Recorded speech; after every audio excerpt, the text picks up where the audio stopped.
Hello friends, welcome to my channel think electrical. आज हम study करेंगे कौन कौन से लॉसेस ट्रांसफार्मर में पाए जाते हैं। तो ये मेरे सामने ट्रांसफार्मर है और ये इसकी जो ब्लैक वाली वायर है वो है प्राइमरी साइड, ठीक है। तो जो रेड वाली है वो है सेकेंडरी साइड। ये जो आप सेंटर में देख रहे हैं ये कोर है ट्रांसफार्मर की, ठीक है। तो ये सिलिकॉन स्टील लैमिनेशन से बनी हुई है। कोर में फ्लक्स जनरेट होती है, इससे प्राइमरी साइड से जो फ्लक्स है वो लिंक करती है सेकेंडरी साइड को। कोई भी डिवाइस है उसकी एफिशिएंसी कभी भी 100% नहीं हो सकती, ठीक है, चाहे वो जनरेटर हो चाहे वो मोटर हो। लॉसेस हर एक डिवाइस में पाए जाते हैं। आज हम डिस्कस करेंगे ट्रांसफार्मर में कौन कौन सा लॉस एग्जिस्ट करता है। ट्रांसफार्मर लॉसेस टू टाइप्स में डिवाइड होते हैं। First one core losses, second copper losses. तो जो कोर लॉस है वो फर्दर डिवाइड हो जाता है eddy current losses and hysteresis losses. तो अब हम डिस्कस करेंगे कि कोर लॉस क्या होता है और ये कैसे मिनिमाइज किया जा सकता है। जो कोर लॉसेस हैं उसे हम आयरन लॉस भी बोल देते हैं।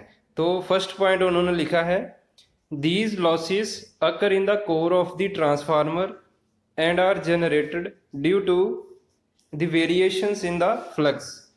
तो उन्होंने बताया है कि ये लॉसेस जो ट्रांसफार्मर की कोर होती है, जो लैमिनेशन से बनी होती है, उसके बीच ये लॉसेस अकर होते हैं। तो देखिए ये है मेरे पास ट्रांसफार्मर और ये लॉस अकर होता है। जो ये सेंटर में कोर दिख रही है हमें लैमिनेशन से बनी है, इसमें ये लॉस अकर होता है। तो हम जब प्राइमरी साइड पे इनपुट पे जब इसको सप्लाई देते हैं तो जो फ्लक्स जनरेट होती है कोर में, तो उसके बीच ये लॉसेस अकर होते हैं, ठीक है। जो नेक्स्ट पॉइंट है हमारे पास वो है they depend upon the magnetic properties of the material used for the construction of the core. तो इसमें उन्होंने बताया कि जो मटेरियल हम कोर में यूज करते हैं ये लॉसेस उसी कोर के मटेरियल पर डिपेंड करते हैं। Hence, these losses are also known as core losses or iron losses in bracket W small I। जो कोर लॉसेस हैं वो फर्दर डिवाइड होते हैं एडी करंट लॉस में। तो फर्स्ट पॉइंट लिखा उन्होंने in transformer the leakage magnetic flux linked with the conducting parts like steel core और iron body of the transformer which will result in induced EMF in those parts causing small circulating current in them।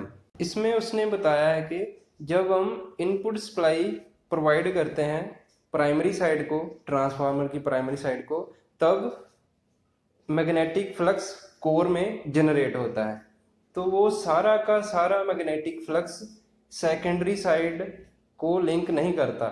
कुछ उसमें ऐसे parts होते हैं जो leakage flux के कारण बनते हैं।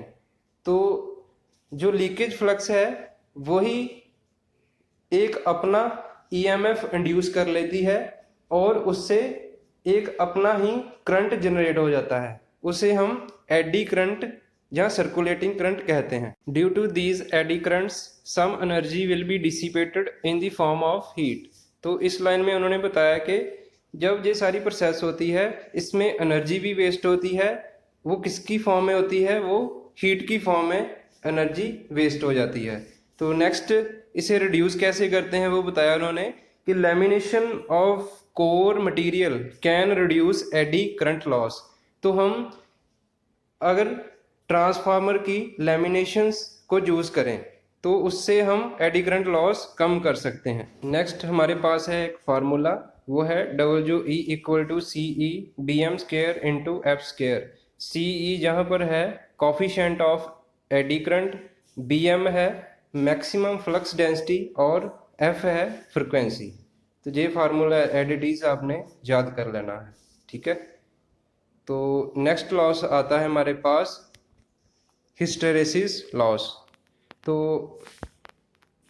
hysteresis loss is due to the repeated magnetization and demagnetization in the transformer core. The energy is lost in each hysteresis cycle. तो इसमें समझिए आप कि हमें पता है कि एसी साइकिल में एक पॉजिटिव वेव होती है, एक नेगेटिव, मीन्स हाफ पॉजिटिव होता है और हाफ नेगेटिव। इन दोनों के वजह से ही एक फुल साइकिल कंप्लीट होता है।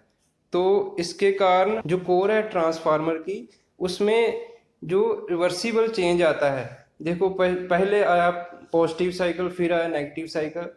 इसकी वजह से क्या होगा कि जो कोर होगी ट्रांसफार्मर में, जो फ्लक्स होगी वो भी एक टाइम आएगा रिवर्सिबल होगी, तो दूसरे टाइम में फिर वो रिपीट होगी, रिवर्सल होगी फिर। तो इससे क्या होगा कि बार बार जो कोर होगी वो मैग्नेटाइज होगी, डीमैग्नेटाइज होगी। जो ऐसे होगा जब तब लॉस अकर होगा ट्रांसफार्मर की कोर में, ये भी हीट की फॉर्म में ही लॉस अकर होगा, ठीक है जी। देखिए इन्होंने एक हिस्टेरेसिस साइकिल बनाया है। इसकी हेल्प से हम देख सकते हैं कि कौन से मटेरियल की हम लैमिनेशंस यूज़ करें कि हिस्टेरेसिस लॉस कम हो, ठीक है। तो हम हिस्टेरेसिस लॉस एक प्रॉपर मटेरियल को यूज़ करके रिड्यूस कर सकते हैं, जैसे सिलिकॉन स्टील हो गया, और स्पेशल टाइप एक स्टील बनी हो, उससे हम हिस्टेरेसिस लॉस कम कर सकते हैं, ठीक है। तो नेक्स्ट आते हैं हमारे पास कॉपर लॉस। तो देखिए जो पिछले हमने लॉस किए थे वो कोर लॉस थे। तो जो कोर लॉस थे वो थे कांस्टेंट लॉसेस। नेक्स्ट जो कॉपर लॉसेस हैं वो हैं वेरिएबल लॉसेस। तो अब हम स्टडी करेंगे कॉपर लॉस के बारे में। जो कॉपर लॉसेस हैं वो डिपेंड करते हैं लोड पर। लोड कितना डाला है, कितने समय के लिए डाला है, ये सभी पैरामीटर देख के हम कॉपर लॉस निकाल सकते हैं, ठीक है। तो ये कॉपर लॉसेस हम स्टडी करेंगे कि copper loss is due to power wasted in the form of I square R, where I is the current passing through the windings and R is the internal resistance of the windings, ठीक है। तो ये losses depend करते हैं कि current कितना जा रहा है और जो रेजिस्टेंस है वाइंडिंग की वो कितनी है, ठीक है। तो इसका फार्मूला होता है I स्क्वायर R। नेक्स्ट उन्होंने लिखा है it is clear that copper loss is proportional to square of the current and current depends on the load, hence copper loss in transformer varies with load, ठीक है। उन्होंने बताया जो copper loss है वो डिपेंड करता है करंट के स्क्वायर पर and resistance of winding.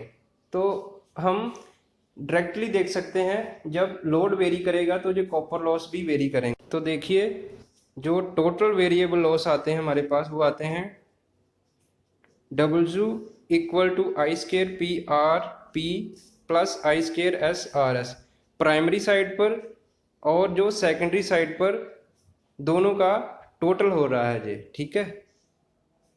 Video अच्छी लगे तो लाइक शेयर सब्सक्राइब जरूर कीजिएगा। धन्यवाद।